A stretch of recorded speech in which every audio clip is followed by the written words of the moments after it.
প্রথম থাপ্পড়টা তোমার থাপ্পড়ের জবাব ছিল হিসেব বরাবর করার জন্য। দ্বিতীয় থাপ্পড় তুমি যে বিদেশে গিয়ে ভারতীয় সংস্কৃতি আর সভ্যতাকে ভুলে গিয়েছো তাকে মনে করিয়ে দেওয়ার জন্য। তৃতীয় থাপ্পড় তোমার গর্ব অহংকার ভেঙে দেওয়ার জন্য। আর চতুর্থ থাপ্পড় তোমার অভদ্রতামি সুদ।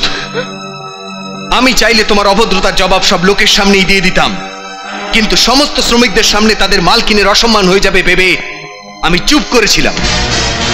তুমি মনে মনে নিজেকে কি বলে ভাবো? হ্যাঁ, এখানে কাজ করতে আসা শ্রমিকেরা তোমার চাকর, তুমি তাদের সঙ্গে যা তা ব্যবহার করবে? সরি ম্যাডাম, সরি, আমি সেরকম শ্রমিক নই, বরং আমি সেই শ্রমিক যে মালিকদের দেওয়া বোনাসকে সুদ সহ ফিরিয়ে। আন্ডারস্ট্যান্ড? You better understand. হ্যাঁ, তুমি ইচ্ছে করলে আমায় চাকরি থেকে ডিসমিস করতে পারো, কিন্তু সব কর্মচারীর সামনে তার কারণ জানাতে হবে।